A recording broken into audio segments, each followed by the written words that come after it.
Of Genesis chapter 1 verse 26 up to 28. Genesis chapter 1 verse 26 up to 28. Okay? Andiyan na? Amen. Genesis chapter 1 verses 26 up to 28. Then God said, "Let us make man in our image, in our likeness, and let them rule over the fish of the sea and the birds of the air, over the livestock, over all the earth, and over all the creatures that move along the ground." So God created man in His own image. In the image of God, He created him, male and female, He created them. God blessed them and said to them, "Be fruitful and increase in number, fill the earth and subdue it. Rule over the fish of the sea and the birds of the air, and over every living creature that moves on the ground." The word of the Lord.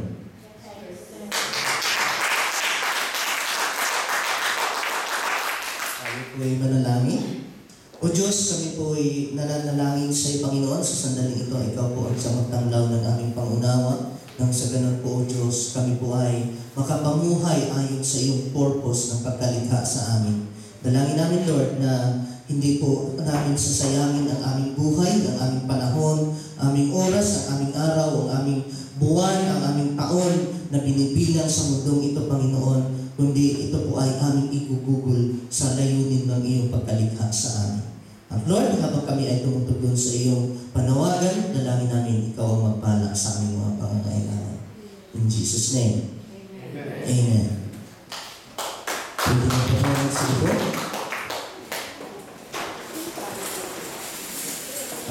Isang pinagpalang hapon po sa inyong lahat. Salamat sa mga sumagot. Pinagpala na kayo. Okay? Gusto ko pong dugtungan yung topic ni Brother Romel na ako'y natatawa kanina dahil nangangahulugan lang po na mayroon tayong iisang espiritu. Yung sinishare ni Brother Romel ay parang introduction sa magiging topic ko or halos iisa ang topic namin ngayon. Kasi nga, ang pagkalikha, napansin niyo po ba ang title ng topic natin? The kingdom of Hindi ka na-observe talaga na gusto, ano? Okay, so ang topic natin ngayon ay kingdom was and is our purpose. Tama ba? Bakit ko po sinabi yan? Kasi last time, nasabi ko nga po sa inyo ang Genesis chapter 1 verse 26 na kung saan sabi doon, "Then God said, let us make man in our image, according to our likeness, let them have dominion." Ang ibig kong sabihin ng dominion na yan sa Hebrew word ay mamlaka, which means kingdom, sovereignty, or dominion, or reign. Nasabi ko nga sa inyo, kahit i-search mo sa Google ang word na mamlaka, galing po yan, makikita mo yan sa Strong's 4467 na no, at yan po ang definition. So, nung sinabi ng Lord na, let them have dominion, in other words, let them have kingdom. Nasusunod? Okay, isa pa? Psalm 115 verse 16, nagiging part ito, isang slide ito ng topic ko, nakaraan, hindi last Sunday, kung nakaraang prayer meetings. Even the heavens are the Lord's, but the earth He has given to the children of men. So ang heaven, nirurule ng Lord John, pero ang earth, kanino niya binigay? Sa tao. Nangangahulugan, ang earth ngayon ay territory natin, domain natin ang earth. In other words, kingdom natin ang earth. Amen. Kaso lang, okay, since our God is unchanging God, His intention or purpose for us is still the kingdom. Nasusundan niyo po ba ako? Kaya nga, kung napansin niyo at kung talagang itinanim niyo sa isip niyo yung katanong ni Brother Romel kanina, natanong niyo ba sarili niyo kung bakit ka nabuhay? Yes. Bakit? Ha? Para mag-serve, okay? Ano pa? Para mag-worship, okay? Ano pa? Multiply, okay? Ano pa? Para maging fruitful, have dominion, ano pa? Ha? Replenish, okay? Para mag-rule, okay? Pero, sabi nga ni Brother Romel, hindi na po dapat kukunin yung survey kapag Sunday kasi lahat ang isasagot sa tao pag may survey. Ano religion? Christian. Dapat may survey daw from Monday to Saturday kung talagang Christian pa rin yung tao. Okay, pwede natin tatanggapin na kapag Sunday, ikaw ay namumuhay ayon sa pagkalikha ng Diyos sa'yo. Pero tuwing Monday, Tuesday, Wednesday, Thursday, Friday, and Saturday, ikaw ba ay nabuhay o namumuhay ayon sa pagkalikha ng Diyos sa'yo?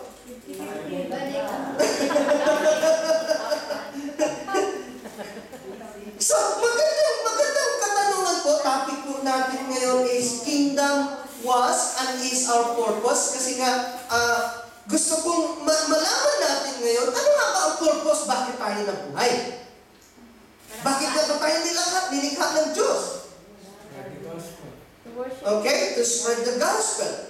In the first place, hindi kailangan ang gospel nung sa Garden of Eden. Okay, so yan po ang aalamin natin ngayon. Okay. Ang aim natin sa topic na ito is for us to understand God's purpose in our life. Amen? Pangalawa, hindi mo lang maunawaan ang purpose ng Diyos kung bakit ka nilikha for us to live a life of kingdom purpose. Although may mga topic na ako nito previous prayer meetings natin na kingdom purpose versus quest for things, di ba? Nasusundan nyo?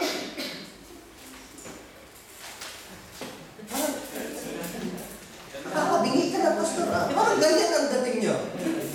Palibasa kasi responsibilidad, ano? Ang tao kasi pag responsibilidad, medyo, teka. Pero pag biyaya, sigasig, palakpak, hallelujah, praise the Lord. Woo! Amen! Bato-bato sa langit, may tamaan, magmagalit. Maraming tamaan. Maraming tamaan. Mahirap na talaga pumalakpak pag may tama. Okay, so, i-define natin ngayon ang purpose. Nang sa ganun, pag naintindihan natin ang definition ng purpose, napakadali or hindi mahirap gawin o mamuhay ayon sa purpose ng Lord. Okay, ano pagkaintindi niyo ng purpose? Sige nga. Layunin or ang layunin ata ay more sa pagiging objective. Purpose. Hindi malayo, pero hindi tumbok. May punto. May layunin. Pupunta tayo dyan mamaya. Okay, di ba? Dahilan. Okay. Very good. Halaga. Halaga ba sabi mo? Medyo hindi na tumbok. Purpose na purpose lang. Hindi nyo masabi-sabi anong ibig sabihin? Hira naman kayo, no? Layunin na nasabi na. Medyo may kaugnayan, kamag-anak. Hindi ko lang alam kung first degree or second degree na pinsan ito. Synonym pero hindi tumbok. May nais. Adhikain. Parang layunin. Basta may nais. Nais, angarin, parang layunin, adhikain, nais, halos ganito na lang. Anong kahalagahan?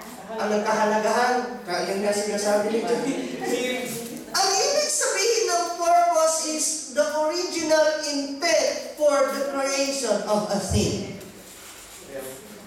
medyo naiiba ito kaysa layunin. Kasi kung sinasabi natin, ano ba ang layunin, bakit ka nilikha ng Diyos? Sabi ko nga, kamag-anak pero hindi tumbok. Halimbawa, ang purpose po ng amplifier noong ito ay nasa isipan ng nag-invento ng amplifier, nang sa ganun, instead na sisigaw ako sa inyo, gagamit na lang ako ng microphone. Correct? Kaya nga ang tawag niyan, amplifier. Ina-amplify niya yung boses ko nang sa ganun, marami ang maaabot. Amen. Nasusundan ba? Kung mahina lang ang boses na kailangan, halimbawa ang umattend ngayon ay lilima, hindi na ko gagamit ng microphone. Nasusundan niyo po ba ako? Gets ba? So, ang purpose is the original intent for the creation of a thing. Pangalawang ibig sabihin ng purpose, at ang dami naman na yun. Not sure that. Pangalawa, or another meaning of purpose is the original reason for the existence of a thing. Nasusundan ba? Malalim ba? Abot naman. Abot ba lahat? Minsan kasi may teacher ako nakausap na sabi niya, pag tahimik daw yung isang estudyante, hindi niya maintindihan o hindi niya malaman kung naintindihan o hindi. Kasi hindi naman nagtatanong. Kaya pag tahimik kayo, nag-iisip kayo, naintindihan kaya nila ako, hindi naman sila nagtanong, o basta okay na lang. So, una, meaning ng purpose is the original intent of the creator in creating a thing. Pangalawa, the original reason for the existence of a thing. So, balik tayo sa amplifier. So, kanina, ang purpose is the original intent of the creator in creating the amplifier. Ngayon naman, ang another meaning ng purpose is original reason for the existence of a thing. So, nag-i-exist ang amplifier because that's his reason to exist. Nasusundan? Ganito, isang example pa lang. Gusto kong maintindihan niyo ito ng gusto. Sabihin niyo, hindi niyo na araw. Gusto ko kasi pag nag-explain ako yung abot na abot. Halimbawa na lang. Parang ang hirap mabuhay ng walang cellphone ngayon, ano? Pero way back mga 1980s, kailan lang nauso ang cellphone? Late 80s ata, ano? 90s. Palagay na natin 90s, early 90s.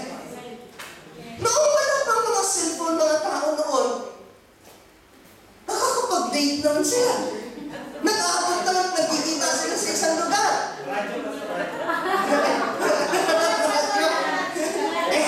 Bibihira lang may walkie-talkie doon eh. Pero, kaya iniimbento po ang mobile phone or cellphone nang sa ganon, hindi ka nakatali sa BP mo or sa telepono sa Pilipinas? PLDT?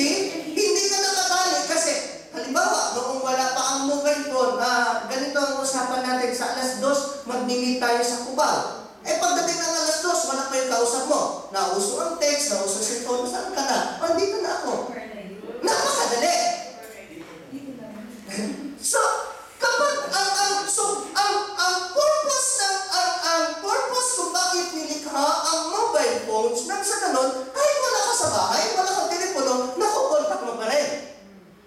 So, yan ang sinasabi ng isang definition of purpose, the original reason for the existence of a thing. Okay, Pastor, yung mobile ko, nagagamit ko na as iPad. No problem, multi-purpose. Pero, ang original reasons for the existence of mobile phones, nang sa ganon, yung communication ay walang tigil. Nasusunod mo? Okay, isa pa. The end of for which the means exist.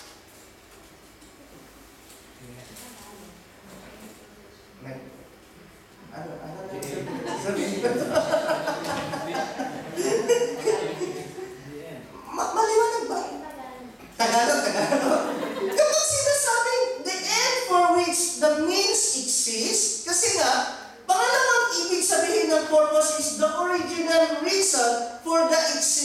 of a thing. So, ang reason kung bakit nag-exist ang mobile phones, sa ganon, kahit saan, anytime, kahit tulog, kahit wala ka sa bahay, tuloy-tuloy ang communication. Text ka lang or tawag.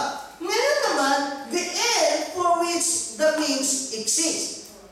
Ito yung end na kung saan ang existence or means ng mobile phone ay nag-exist. So kung walang communication, wala kang signal, lobat ka lagi, wala kang load, walang kwenta yung mobile phone mo. Itatulog na. Nasusundan niyo po ba ako? So main purpose ng mobile phones ay para ka makatawag na hindi mo na kailangan umuwi sa bahay para tatawagan mo sa video yung kausap mo or ka-date mo. Kahit nasa bus ka, nasa train ka, huwag lang sa tube or sa underground, wala kang signal, so nakakatawag ka. Yun ang purpose. So kung ang end o ang purpose ay hindi na-achieve, sabi sa Ilonggo, wala pulos. Walang kwenta, walang silbi. Sabi ni Brother Romel, nagluto, hindi ma-appreciate, hindi makain, itatapon na lang. Sayang! Ritoke mo na lang. Nasusunod. Nasusunod ba? The end for which the means exist. So nag-i-exist ang mobile phone kasi nagagamit natin siya na kahit wala kang laptop, bakit naman baon-baon yung laptop mo sa trabaho mo. Ngayon, may iPhone na, pwede ka na makapag-Skype sa mga pamilya mo sa Pilipinas. Tama ba ako? So, the end for which the means exist. Gets? Gets na?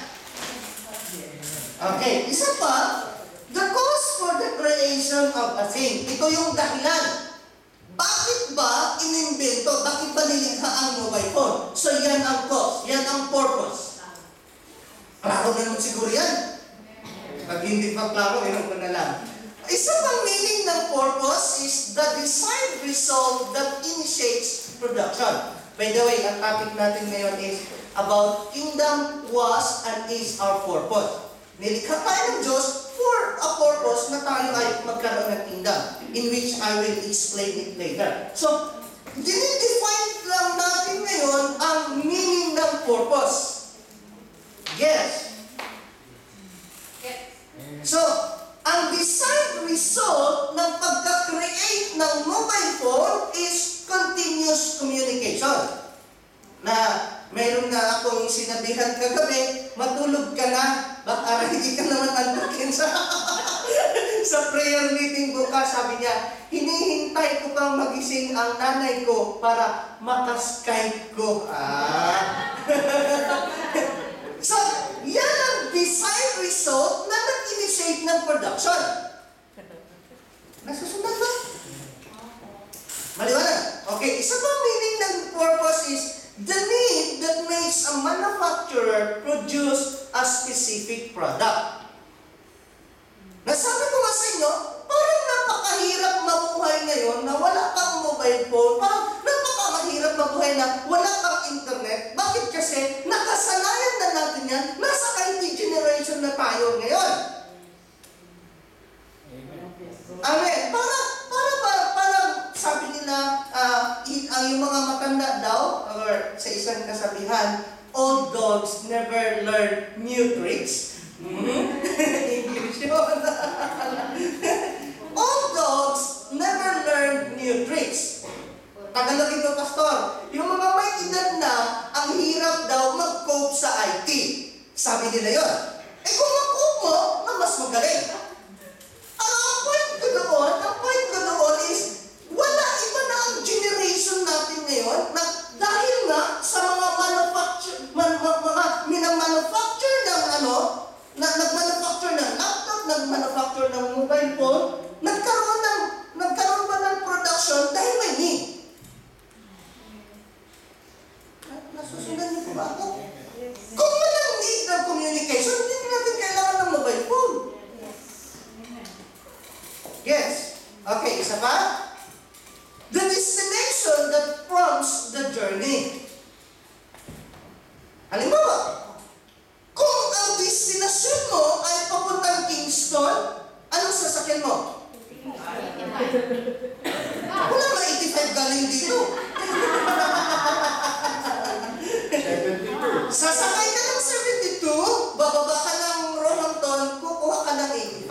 So, ang ganun din, nung nilikha tayo ng Diyos, mayroon na siyang destinasyon na inilaan para sa atin. So dahil ito yung destinasyon, pinuprom tayo ng ating purpose para makarating sa journey. Halimbawa na lang, sumakay ka ng bus, saan ka pupunta? Dapat alam mo saan ka pupunta. Sumakay ka ng bus, hindi mo alam saan ka pupunta. Joyride. Joyride. Okay. So, ang purpose mo, na pagsakay mo ng bus ay nag-joyride ka. Total, unlimited naman for the whole day yung bus pass mo or whole week yung bus pass mo. Sumakay ka hanggang sawa, 24 hours. Joyride eh. Pero kung mayroon kang destination, your destination prompts your journey. Gets? Amen. Okay. Isa pang meaning ng purpose is the expectation of the source. So, ang inventor o ang nag-manufacture ng amplifier, nag-manufacture ng mobile phones, ang kanila pong expectation is yung continuous communication. So, halimbawa na lang, ito. Ayan si Sister Gina, Sister Lynn, kasama ko sa ospital. Yung mga nagtuturo doon sa study day sa ospital, walang presenter. Ayan, si Cheche. Ang ginagawa nila, lalapit pa sila sa laptop para gaganunin nila. Pero dahil may presenter ako, hindi na ako kailangang lalapit doon, dito ko na pipindutin, nagagawa ng paglapit ko doon. Nakukuha ba? Minsan na, gusto kong sabihan yung mga nagtuturo sa ospital namin, ba't magpakahirap pa kayo kalakad-lakad papunta sa laptop? Bumili na kayo ng presenter, para baka wala kayong idea na mayroong presenter. Ha? Nakukuha niyo ba ang punto ko? Nakukuha niyo ang punto ko? So, ang object o expectation ng source, expectation ng nag-create, invento, nag-manufacture, nag-presenter is para hindi na ako lalapit-lapit doon. Minsan nga, pag tinatamad ako sa bahay, ginagamit ko ito manood ng DVD. Yan, discount ko na lang, atras ko, lakasan ko. Minsan nga, gusto kong bumili ng wireless na keyboard. Habang, kasi kinakabit ko sa plasma TV, yabang ko, kinakabit ko sa TV yung computer, lalo na pag nanood ako ng mga DVDs o nag-edit ako ng DVD, gusto ko, nakatayo ako dun sa sofa, nakataas yung paa, gusto ko magpindot-pindot ng gano'n. Pero hindi ko magawa dito. Kasi hindi yung part ng expectation ng presenter. Maliwanag na? Okay, isa pa. The objective for the subject. Dito na papasok yung layunin. So, ang purpose daw is the objective sa mga subject. So, dahil nilikha tayo ng Diyos para magkaroon ng kingdom, para mag-praise and worship sa Kanya, para maglingkod sa Kanya, dapat yun ang aim natin sa buhay natin. Yun ba aim natin? Pag tinanong mo, anong aim mo, bakit ka nandito sa London? Ang hirap kasi nagbuhay sa Pilipinas. No doubt about that. Walang problema. Pero dapat mamuhay ka na ayon sa layunin, bakit ka nilikha ng Diyos? Tama ba? Okay, isa pa? The object one wills or resolves to help. Susundan ba? Tagalogin ko na naman ba? Okay, so, ang purpose daw, dapat ay naging layunin ko at ginusto ko, ninais, minithi, adhikain ko, ano ba yung ibang term ginamit nyo? Dahil nilikha ko ng Diyos para magkaroon ng kingdom, para makapaglingkod, magpuri sa Kanya, dapat ninais ko yun at na-resolve ako. Mahirap tagalogin yung na-resolve. Hindi na ako nagdadalawang isip, hindi na ako nagda-doubt, hindi na ako nag-aalanganin pa sa isip ko, kundi nagdesisyon ako na ito ang layunin ko sa buhay. Yes. And the last, okay, last na pala yun. So kapag naintindihan po natin ang purpose ng Diyos, naging layunin natin yun, ganon, nang sa ganon, hindi naman tayo magiging wala pulos. Walang kwenta, walang silbi. Baka sabi ni Brother Romel, yung naluto niya, walang lasa or hindi masarap, tatapon na lang. Gusto niya itapon ng Lord. Hindi. Okay, so, gusto kong diinan sa sandaling ito that our God is a God yan. A God of purpose. Alam mo ito ba na ang buong chapter ng Genesis chapter 1 was not just about God's creation, but all about purpose? Alam niyo ba? O ngayon nyo lang nalaman? Pakita ko sa inyo. Sabi ng Genesis chapter 1 verse 1, okay? Everything He created was with a purpose. Bakit? Day 1 creation, verse 1, God created the heavens and the earth. For what purpose? Sige nga. Ha? Para sa tao. Masyado namang general yun. Para sa tao. Alam ka naman, para sa hayop. Medyo specific lang ng konti. Para? Sige po, medyo hindi ko na-pick up. May purpose kasi sa maging ng tao. Ano nga ang purpose? Para magkaroon ng pagkakaiba sa lugar. Magkaroon ng kakaiba sa lugar. Okay.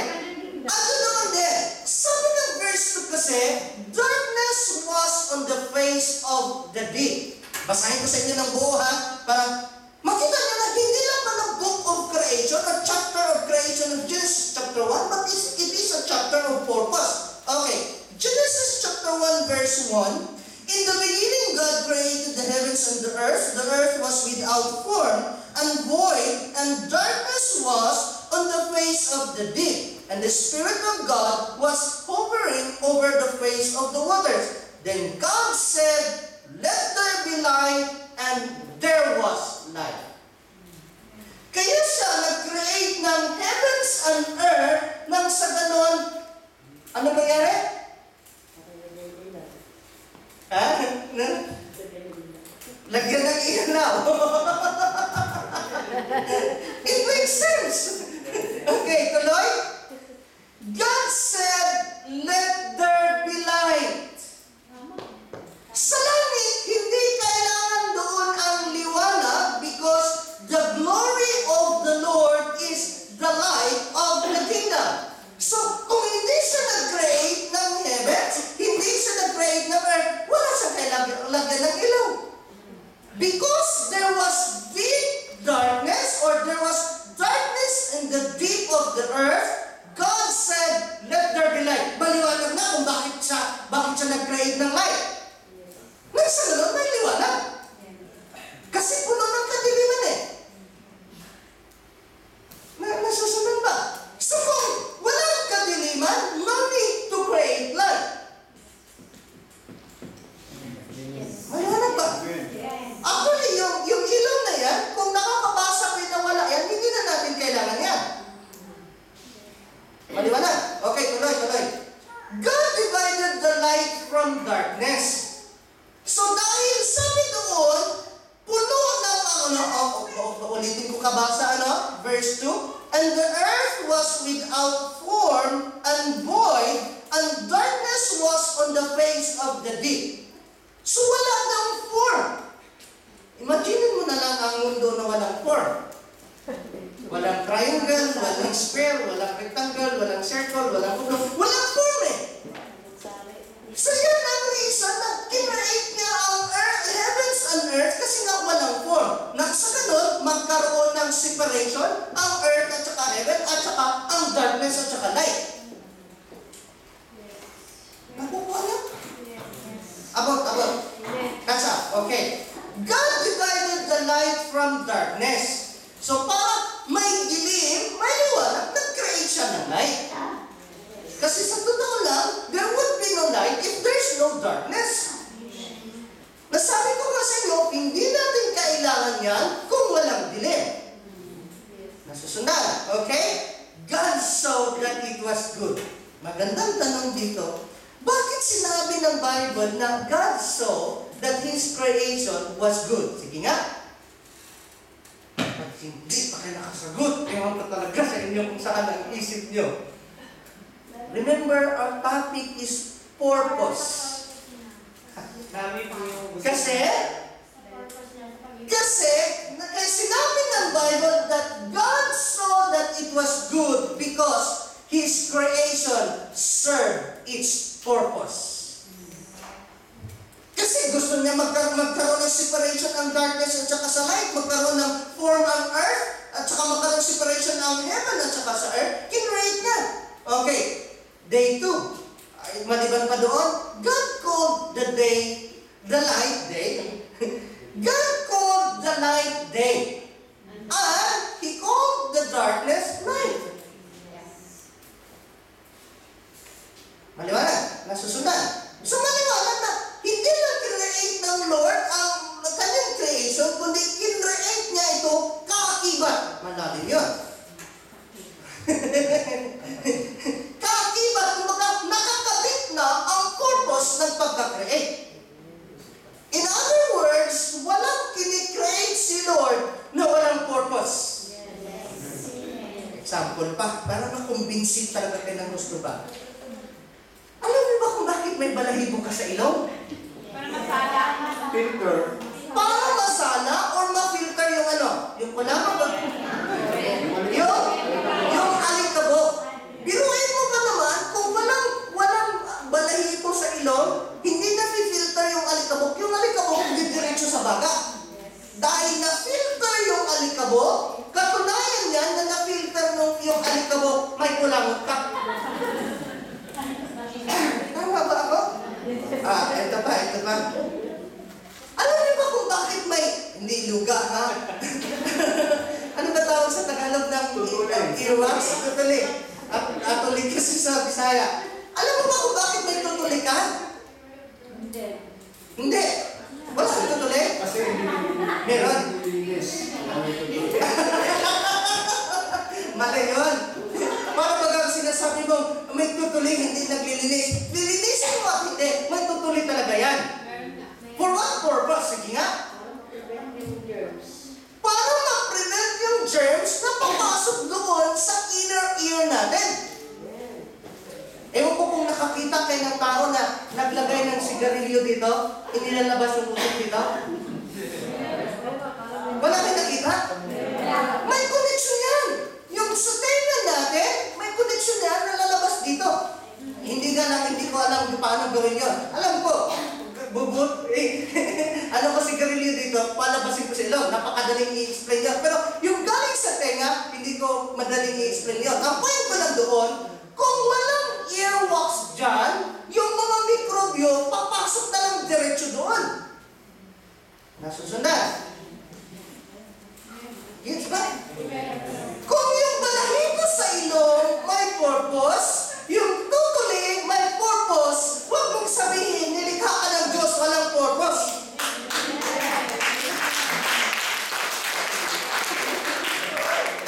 Nasabi nila, ito ay mga expression lang, sabi nila, born to sing, born to love, born to die, born to live.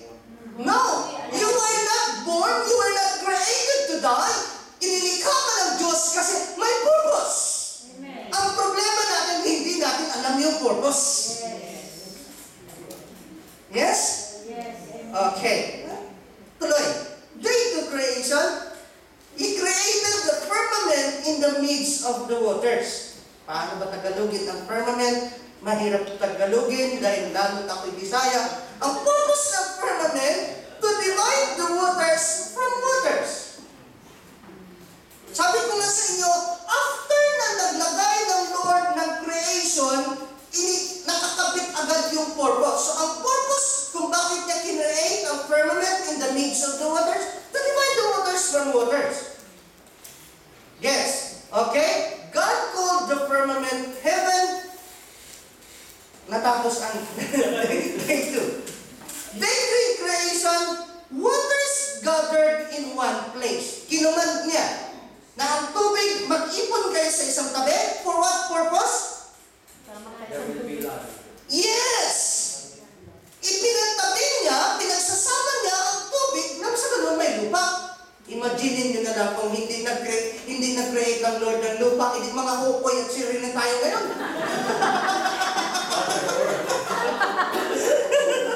Nasusunod yung tao punto ko. So, dahil hindi tayo nilikha ng mga angkidyan, nilikha niya tayo para mamuhay sa lupa, God created the land. Pinagsama niya ang tubig. Grabe ang purpose ng Lord, no? Tuloy, dry land appeared, nang sa ganon, dry land was called earth. Then, ang tubig, gathering of waters, he called seas. In other words, kung hindi siya pinagsama yung mga tubig, walang dagat, walang lupa. Ano? Alin daw ang mas malaki? Yung tubig o yung lupa? Pareho lang. Kasi sa ilalim ng tubig, may lupa. Sa ilalim ng lupa, may tubig. Adlib ko lang yun kayo. Okay. And God saw that it was good. Bakit ulit? Kasi it serves its purpose. Tuloy. Earth's purpose was to bring forth grass, the herb that yields seed according to its kind, and the tree that yields fruit. So ang purpose ng land, para magkaroon ng mga puno. Anong purpose ng mga puno at mga herbs?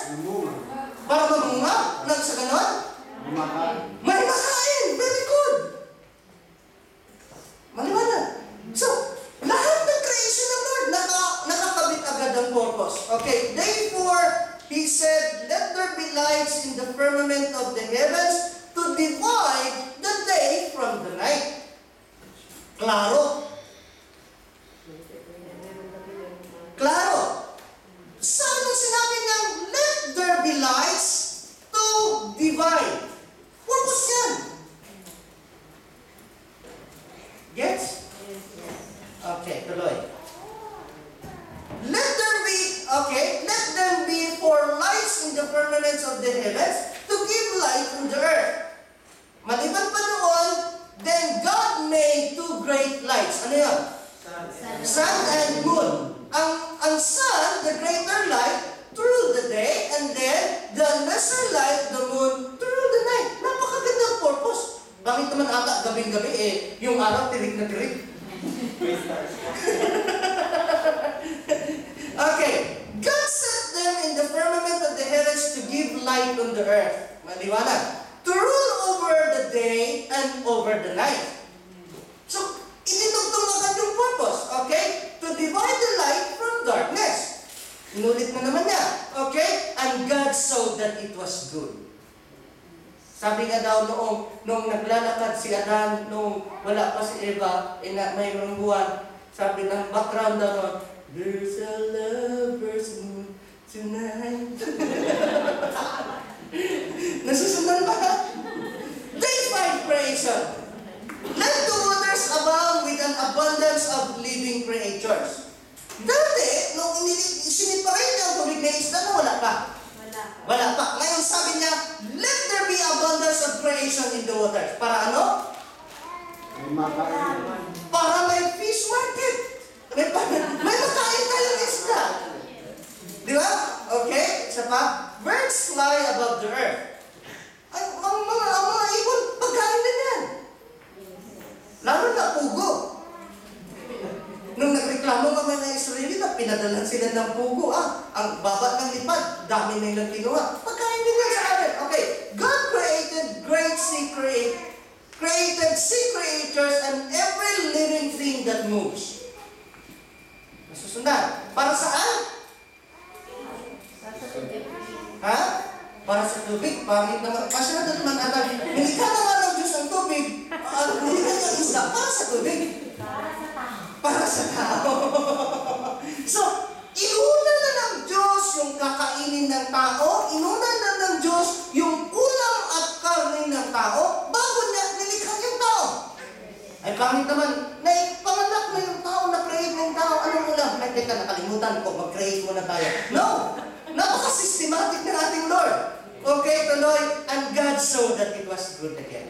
Okay? Day 5 or day 6, God said, let the earth bring forth the living creator according to its kind, cattle and creeping thing and beasts of the earth according to its kind. Tuloy,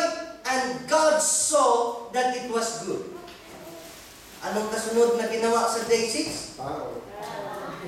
And then God said, let us make man in our image according to our likeness. For what purpose? To rule over. Okay? To rule over all the earth. Before yung to rule over all the earth? Ha? Okay? Fruitful, ano pa? Multiply. Okay? To have dominion or kingdom. So kapag ikaw pala ay namuhay na walang kaugnayan sa kingdom, sa tingin mo sasabihin ng Lord, and God saw that it was good. Hello? Ang batayan para ang isang creation ay magiging good kung ito ay nag-serve sa purpose. Nangangahulugan, kung hindi ka nag-serve sa purpose ng pagka-create ng Lord sa buhay mo, wala kang purpose. Wala kang silbi. No good.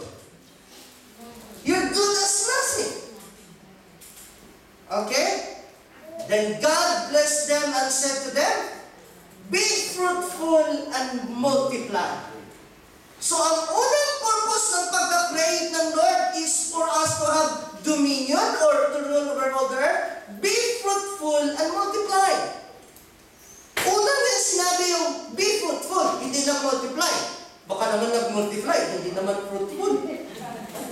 Kagaya sa Pilipinas, sorry na lang sa Catholic Church, hindi against ang Catholic Church sa family planning, kasi nga, sabi ng Biblia, be fruitful and multiply. Ang naisip lang nila, ang mag-multiply, hindi mag-fruitful. Eh kung wala namang silbi, pampasikip sa mundo, yung mga ipinapanganak, bakit ka ba nanganak?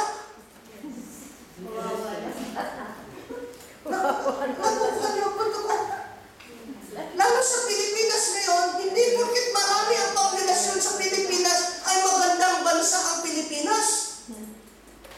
Bakit? Kasi maraming pampasikip sa mundo. Sabi ng Biblia, be fruitful and multiply. Bakit ko sinasabing pampasikip? Kasi hindi namuhay sa purpose at hindi good sa tingin ng Lord yun. Walang silbi. Eh di pampasikip, walang silbi tanungin mo kaya sarili mo, ako ba at pampasikip o may silbi? Sa tingin mo kaya? Ako may silbi. Okay, isa pa, fill the earth and subdue it or replenish. Ang to subdue is to bring it under control. Bring it into subjection. Lalo na sa bansang ito, Akala niyo ba yung pagkakaroon ng batas na huwag paluin ang mga anak ay simple-simpleng batas yan? Galing sa demonyo yan. Tama ba ako? Kasi kapag hindi na-disiplina ang mga bata, anong mangyayari sa kanila? May sumay na. So, sabi ng Biblia, kapag in-spare mo ang rod, hindi mo didisiplina ang mga anak mo, hindi mo nililigtas sa kapahamakan. Ang point ko lang dyan, sa bansang ito, hindi na didisiplina ng magulang ang anak. Bakit? Kasi gawa ng kaawayan. Sabi ng Bible, fill the earth and subdue it. Bring it into subjection, control them. Kung sarili mong anak, hindi mo makontrol, sabi ng Biblia, kung ang sarili mong sambahayan, hindi mo marurule, paano ka mag-rule sa church? Yes. Display na. Nasusunod din po ba ako? Okay? Maliban pa doon, sabi niya, to rule over all the earth. Kasi nga, binigyan niya tayo ng kingdom. Okay, isa pa? Then God saw that everything He had made, and indeed, it was very good. Huwag na natin pag-usapan yung paglikha ng Diyos kay Adan at Eva. Palagay na lang. Nung nilikha ng Diyos si Edmond, masabi kaya ng Diyos, and He is good? Bakit kayo ba Diyos? Biro na. Ang batayan uli, bakit sasabihin ng Diyos na good ang isang tao kung ito ay nag-serve sa purpose? Ipasa niyo or tanungin niyo ang sarili mo. Nung nilikha ka ng Diyos, masabi ba niyang good? Nag-serve ka ba sa purpose ng pagkalikha niya sa buhay mo? Di ba magandang point of reflection? Okay, tuloy natin. Day 7, rest day. Simbade. Kung ang Diyos nagpahinga, dapat yung creation niya magpahinga. Araw ng pamamahinga, huwag magtrabaho. Pastor, hindi permanent yung trabaho ko. Naintindihan ko yan, but you should have an opportunity to rest in the presence of God. Parang tahimik na naman. Yes? Okay. After ng Genesis chapter 1, may mga purpose pa siya sa Genesis chapter 2. Verse 5, to till the ground. Basahin ko sa inyo ang Genesis chapter 2, verse 5. Okay? Basahin natin sa verse 4. This is the history of the heavens and the earth when they were created in the day that the Lord God made the earth and the heavens. Before any plant of the field was in the earth, and before any herb of the field had grown, for the Lord God had not caused it to rain on the earth, and there was no man to till the ground.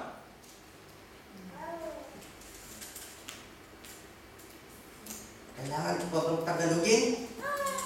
Wala pa daw pananim noon kasi wala pang tao to till the ground. So isang purpose ng pag-create ng Lord sa atin is to till the ground. Yes? Okay?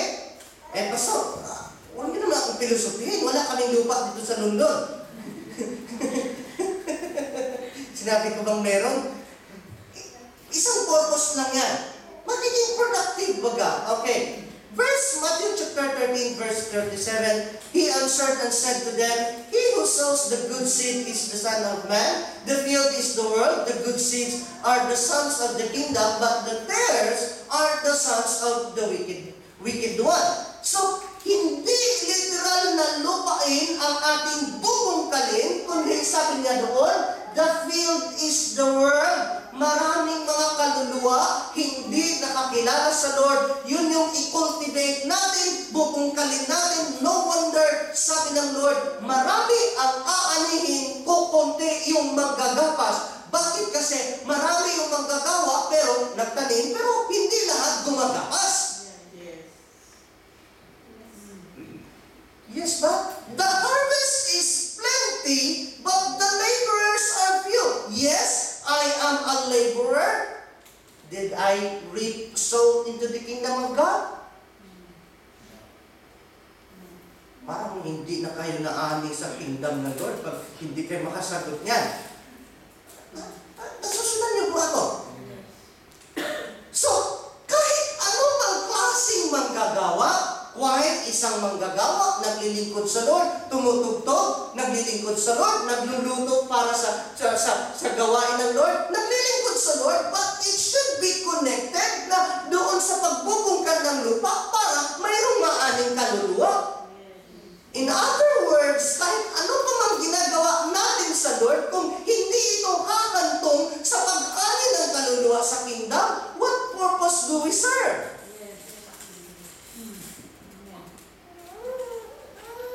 Tahimik na naman. Nagninilay ba yung katahimikan niya? Yes. Na, eto. Anong pitsa na tayo ngayon? 12. Ha? 11, 12.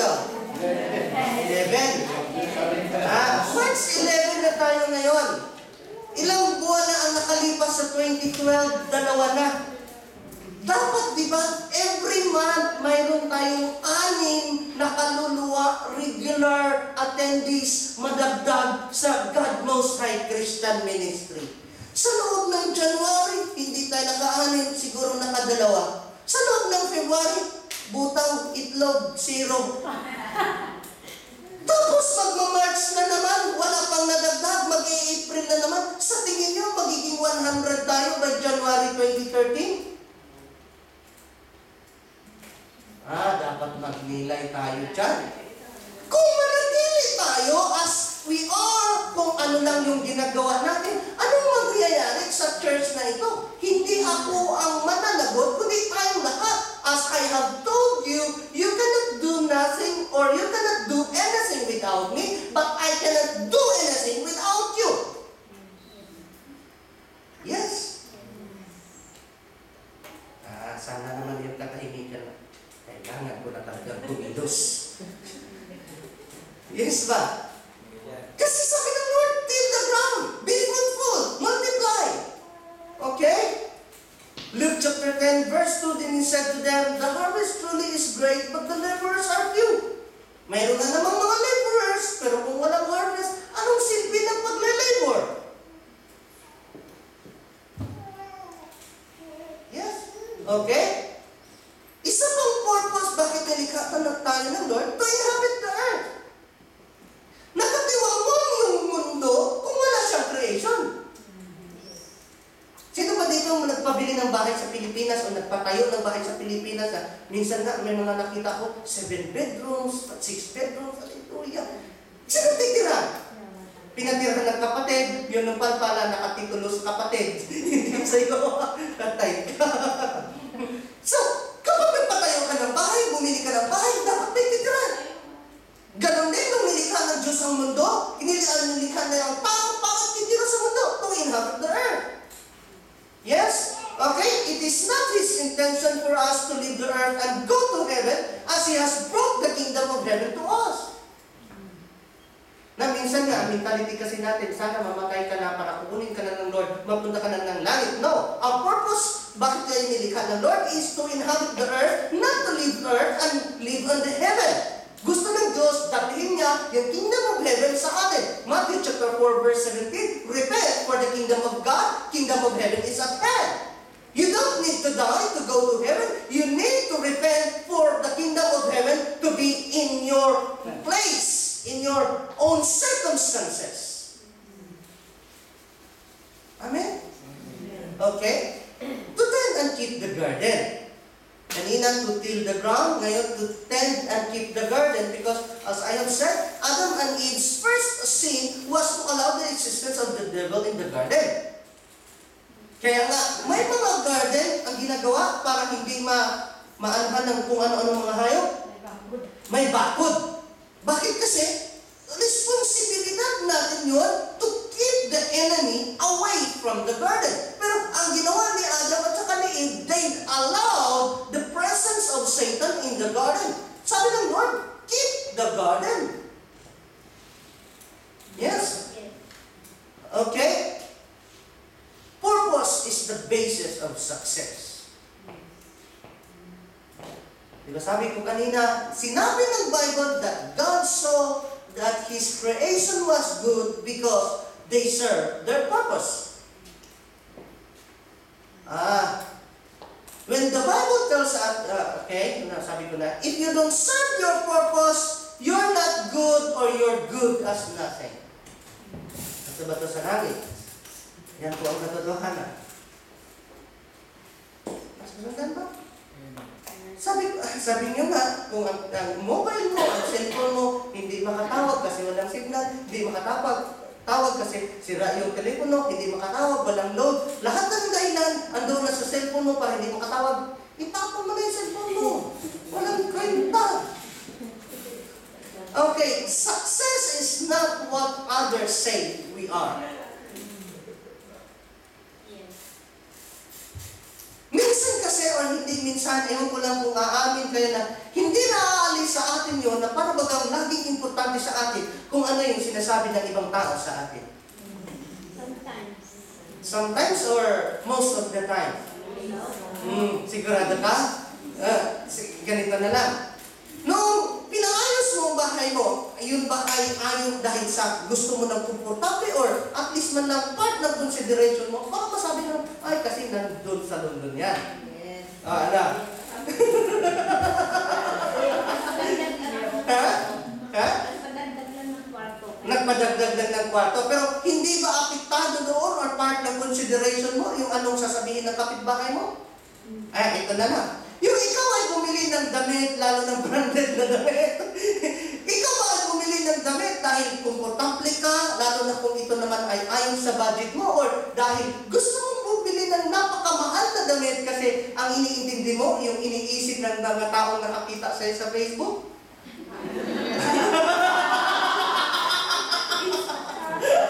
Nakaka-relate ka na nga. Gusto ko gumanda lalo ako. Pero hindi part doon sa pagbili mo ng damit yung anong sasabihin ng tao. Hindi ko. Mabuti kung ganon. Sana nga. Nakukuha niyo ako. Kasi nga, usually, we base success on what other people say unto us. Na, halimbawa na lang, kasi galing ng London, dapat pag-uwi, galante. Bakit? Na meron nga akong kilala na parang ako din, sagana sa utang, uuwi kasi ng Pilipinas, nag-upgrade ng mobile phone. Bakit kasi? Para naman pagdating doon, touch phone, touch screen. Hallelujah. Okay? It's not based on what we've gained, acquired, achieved, possessed, or accumulated. So, ang success daw ay hindi nakabase kung magkano ang pera mo, gaano kalaki ang bahay mo, may kutsi ka o wala, anong klaseng kutsi ka, hindi nakabase ang success kung anong mobile mayroon ka, kung may DSLR ka o wala, hindi nakabase ang success dyan. Success is based on our purpose. If we serve our purpose, we are successful.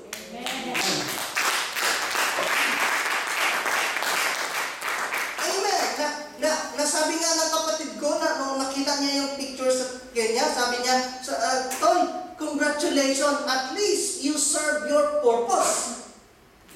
Na magkaroon ka na ng significance na may kagamit-gamit ka sa kingdom ng Lord kaysa naman pampasikip ka lang. Yes? Luke chapter 12 verse 15, and he said to them, take heed and beware of covetousness, for one's life does not consist in the abundance of the things he possesses. Ang buhay ng tao, mag-ingat ka sa pagiging sakim kasi ang buhay ng tao wala sa kayaman ng taglay mo, kundi nasa pamumuhayan ng purpose ng Lord kung bakit ka nilikha sa mundong ito. Amen. Parang nakalimutan niyo na akang pumalakot. At least, hindi tayo. Minsan nga, nagninilay ako, no?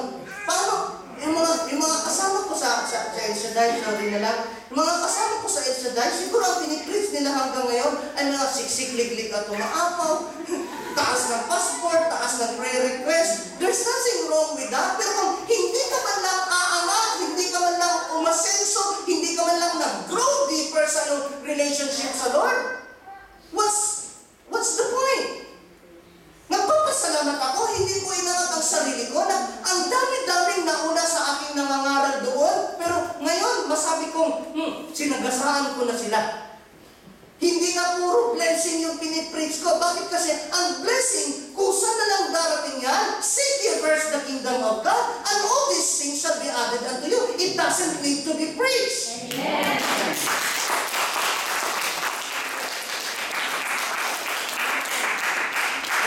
Nakausap na sabi niya, after mong i-preach ang kingdom, Pastor, grace naman. Sabi ko, I don't think Jesus preached about grace. May nakita ka ba sa Biblia na nagpipreach si Jesus patungkol sa grace? Wala. Bakit? Kasi ang grace, benefit lang yan kapag ikaw ay pinagharian ng Diyos. Amen. You don't have to preach about grace. Amen? Okay, isa pa? Success is mission accomplished, purpose being done. Nung sinabi ng John chapter 19 verse 30, iniyukayot ni Jesus ang kanyang ulo at sinabi niya, it is finished, yung purpose ng kanyang pagpunta, pagkamatay, natupad. Bago kaya magpantay yung dalawang paa mo, masabi mo kaya, it is finished? Or mission not accomplished? Mission. Hindi ka nilalang ng Diyos para lang basta mabuhay, para lang mag-enjoy,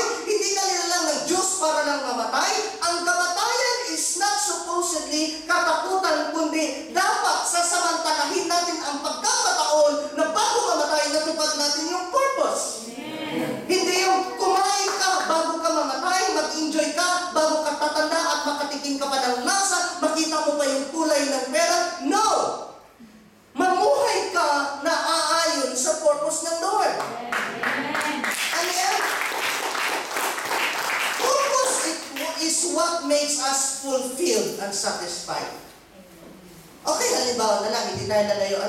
Sa pagiging pastor, how I wish it is my prayer na napakalaking church na sana ang God Most High.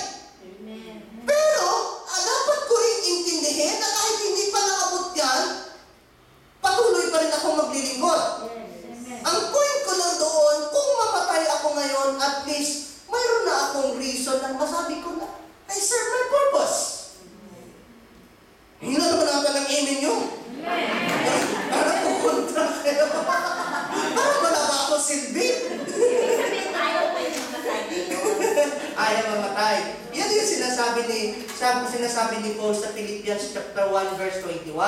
Hindi ko alam kung alin ang aking pipiliin. Mamuhay, malayo kay Kristo, o nung sinabi niyang malayo, hindi niya makasama face to face si Jesus. Pero kapag sinabi niya naman, mamatay ako, makasama ko si Kristo.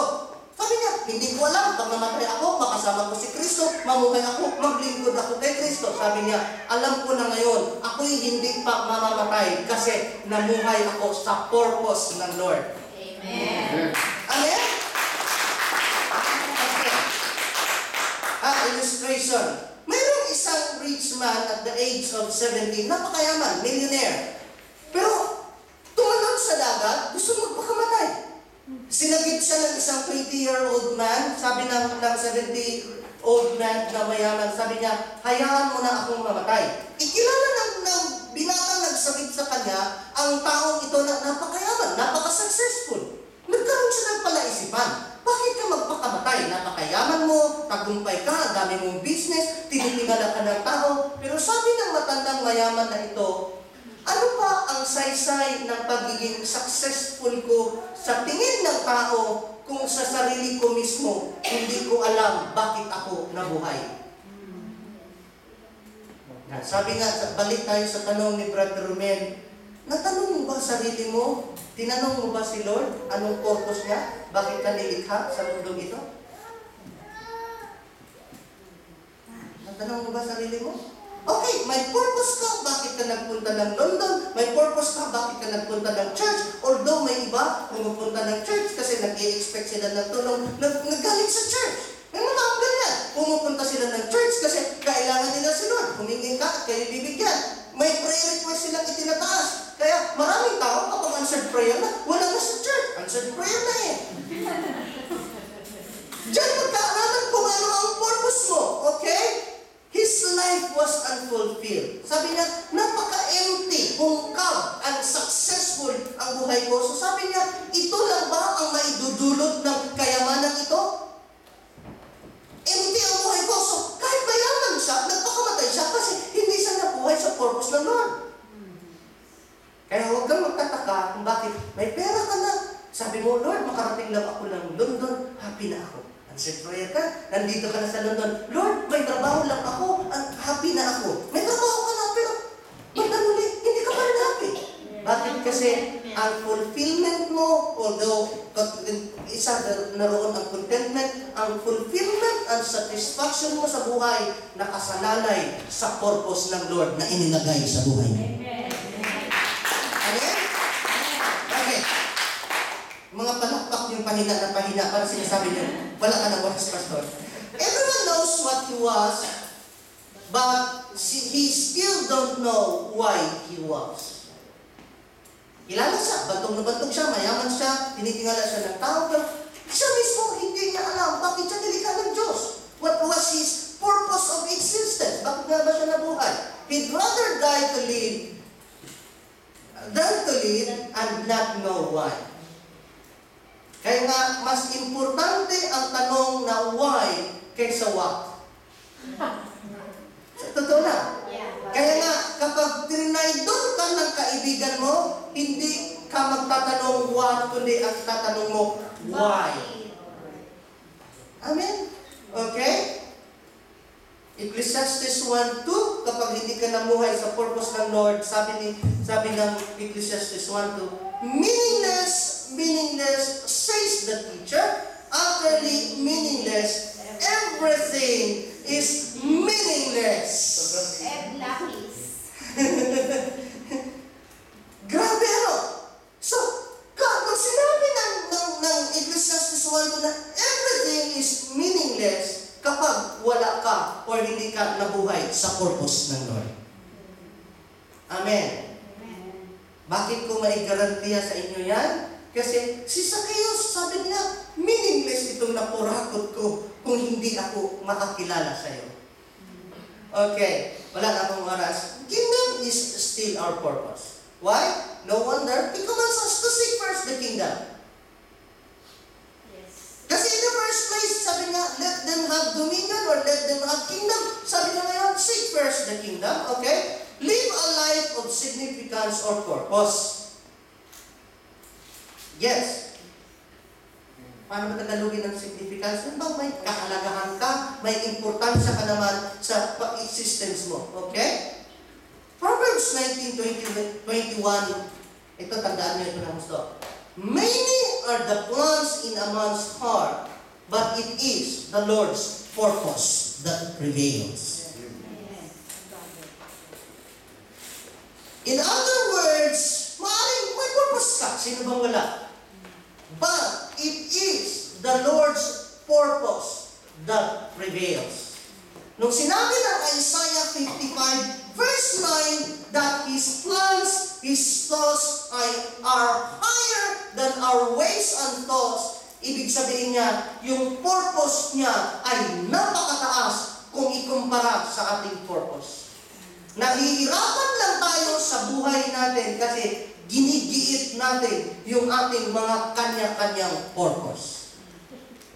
But mind you, it is the Lord's purpose that prevails.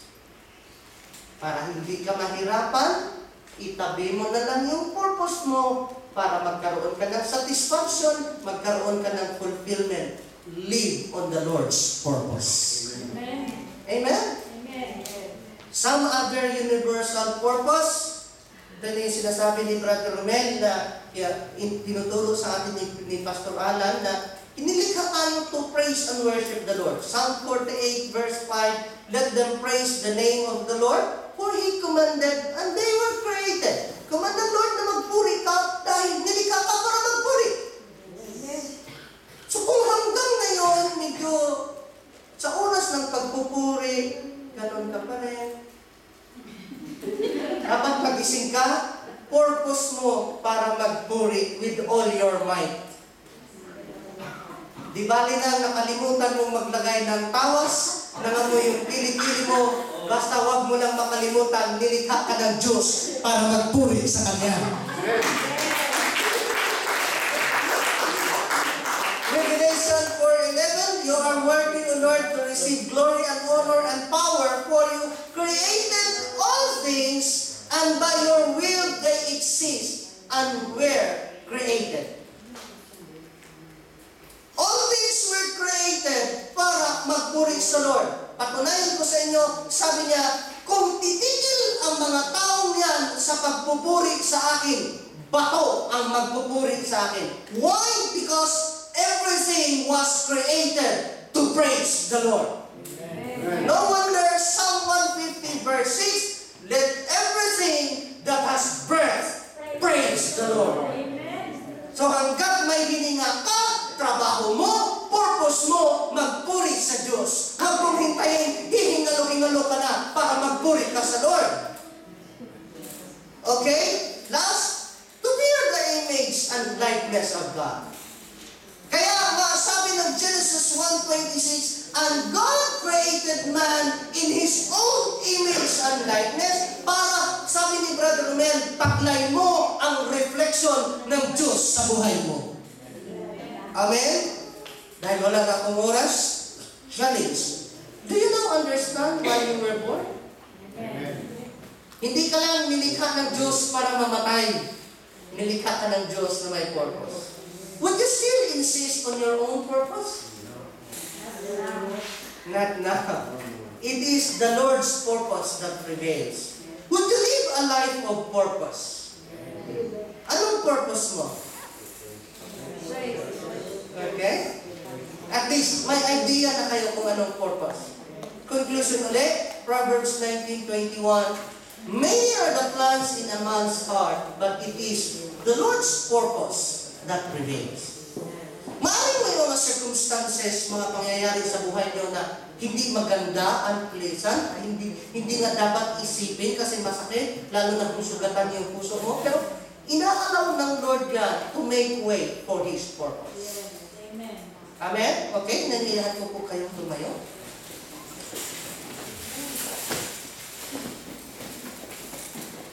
Lagay po natin ating sarili sa presensya ng Lord. Hallelujah. Lord God, salamat po sa iyong mga salita, Panginoon. Minsan mo pa kami pinaalalahanan na ang aming mga purpose, Panginoon, bakit mo kami nilikha. Because purpose is your original intent for creating us, O God. Lord, dahil hindi ang aming mga purpose ang mag-prevail, kundi purpose po ang mag-prevail, allow us to submit unto you, O Lord God, na sa ganon, isantabi po namin ang aming mga sariling mga purpose, mga sariling ambisyon, Panginoon, at kami po ay makapamuhay ng ayon sa purpose ng pagkalikha mo sa amin. Allow us to seek first the kingdom, your kingdom, O Lord. Tulutan mo rin, Panginoon, na kami po ay magiging fruitful at mag-multiply po kami maging ang church na ito, Panginoon.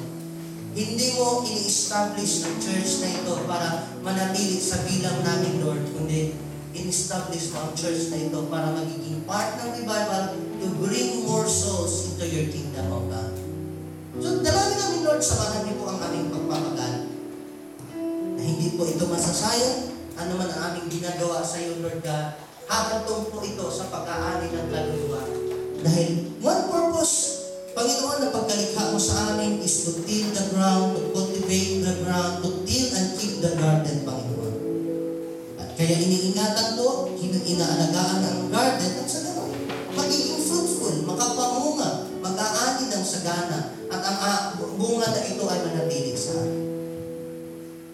So Lord, sa mga panahon na kami ay namuhay na walang purpose sa iyong kingdom, hindi lamang sa mga oras, hindi lamang sa mga araw, kundi sa mga buwan, mga taon ng aming buhay, Lord, na wala kaming silbi sa iyong kingdom, wala kaming silbi ayon sa pagkalikha mo sa amin. Hindi mo masabing, we were created and you saw that it was good, Panginoon, dahil hindi kami nagsiserve sa aming purpose. Patawarin mo kami, Lord. And yet, we thank you. Hindi pa huli ang lahat. Kaya kung kami pinadinig ng iyong salita sa sandaling ito para tumig ang Panginoon. It's never been too late sa iyo, O Lord God. Dahil you are a Lord, a God, you are our Lord of purpose and on perfect time. And Lord, huwag mong tulutan na ibaliwala po namin ang aming narinig sa araw na ito. Kundi, masabi namin together with Paul, Panginoon, kung kami man ay mamatay para sa iyo, at kung kami ay mabuhay para sa iyo. Nang sa ganon, mabuhay man o sa mamatay, kami ay namumuhay para sa iyo, Panginoon. Bless niyo po ang aming mga efforts, ang aming mga sariling sambahayan. Yung mga mahal namin sa buhay, Lord, na hindi pa nakakilala sa iyo. Dalangin namin na sila hipuin niyo rin po, Panginoon. Gamitin niyo po kami para sila rin po ay makapagsisi bago maging huli ang lahat. Doon sa mga kaibigan namin, Lord, mga anak or mga kapatid, mga magulang, asawa, mister o misis na hindi pa nakakilala sa iyo, we pray for all of them, O God. Sa sandaling ito, kung ikaw man ay mayroong taong dinadala sa iyong balikat, dala ng iyong puso, siya yung burden mo, siya yung naging pampabigat sa buhay mo, I encourage you to lift it, to lift them up to the Lord. Itaas mo sila sa Lord. Maaaring ang mga bagay na yan ay inaalaw lang ng Lord para paalalahanan tayo ng Panginoon to live on His purpose, not on our own purpose. And Lord, tinataas din po namin sa iyo, Panginoon, yung mga nakadalo na sa pagtitipong ito. Ano yung mga dahilan kung bakit hindi sila nakarating ngayon, Lord God? We pray na ikaw ang patuloy na mag-ingat sa kanila, patuloy mong i-extend ang iyong mercy and grace sa kanila, Lord God. Nang sa ganun po, Panginoon, ay sa grace na ito, sa iyong forbearance sa kanila, Panginoon, they will learn to repent and give their lives and time to you, O God. Na masabi po nila, Lord, na no matter what happened, sila ay tutugon sa iyong panawagan in Jesus' name. At Lord, ako'y nagpapasalamat personally sa mga katuwang ko sa ministry na ito from the trustees, Panginoon, sa lahat ng trustees. Gamitin niyo po ng ilusan ng kanilang mga buhay. Ganon din po ang mga members ng music ministry, Panginoon, na naging blessing po sila ng church na ito. Samahan niyo po ang kanilang mga efforts ng sa ganon, Lord God, sa kanilang pong mga buhay, lalo pang uusbong ang mga kaluluwa na mananambahan sa iyo sa church na ito, Lord. Lord God, dalangin din po namin, Lord, yung mga mahal namin sa buhay na mayroong karamdaman. Ano man po ang kanilang karamdaman, ito man ay cancer, ito man ay mga kidney failure or renal failure, Panginoon. We pray for them, Panginoon, na abutin niyo po sila sa kanilang kinaroroonan. Na maging edad man, hindi hadlang para sila ay pagalingin mo, Lord God. Because there's nothing too difficult for you, Panginoon. Sa sandaling ito, ilapit mo sa Lord yung mga may karamdaman. Ibulong mo sa Panginoon, whisper their names unto God, na sila'y abutin at sandaling ito sa Panginoon. Hindi man sila mahal sa buhay, Panginoon, hindi man sila close na kaibigan, nagsama-sama po kaming nanigluhod para sa kanila, O Lord God. Oh, hallelujah. At Lord, ganun din po, Panginoon, pinipray po namin ang aming mga kaaway. Pinipray namin, Panginoon, yung mga taong naninira sa amin, yung mga taong na naningismis sa amin, mga taong na nagsasalita ng masama sa amin. Dalangin namin, Lord, na ikaw ang mag-convict ng kanilang mga puso. Patawarin niyo po sila sa kanilang mga pagkakamali, sa kanilang mga pagkukulang, sa kanilang mga paninira, O Lord God. And we personally pray for them, Lord, na ang iyong grace ay i-extend mo sa kanila in Jesus' name. And in the name of Jesus, the name that is above every name, we stand against every demonic and satanic spirits that is working against this church. And we take hold of the authority that God has given unto us, that whatever we bind on earth will be bound in heaven, and whatever we loose on earth will be loose in heaven. Thus, in the name of Jesus, we rebuke and we cast out every spirit of contention, spirit of strife, spirit of division, spirit of misunderstanding. In the name of Jesus, get out of this church, get out from our families, get out from the members of this church. In Jesus' name, we rebuke even the spirit of complacency, the spirit of timidity, the spirit of intimidation, the spirit of fear, the spirit of poverty. Go in the name of Jesus. Oh, hallelujah. And Lord, we thank you for the kingdom that you have given unto us. We thank you for the dominion, O Lord, that you have commanded us to rule over all the earth. Oh, hallelujah. And Lord, inaasahan po namin, Panginoon, that as we seek first your kingdom, O God, and live on your righteousness, all the things that we need will be added unto us. Ma-restore ang aming relationship sa iyo, at kami po ay makaranas, Panginoon, hindi man kami sagana sa trabaho, hindi man kami sagana sa pounds, masasabi po namin, Lord, na kami ay namumuhay sa Garden of Eden dahil kapiling ka namin, Panginoon. Lupa man ay langit na rin dahil sa presensya mo, O Diyos. Dahil Lord, pinasalamatan po namin ang bawat kabutihan mo at binabalik sa iyo ang lahat ng kaluwalhatian, kadakilaan noon, ngayon at magpakailanman. In Jesus' name.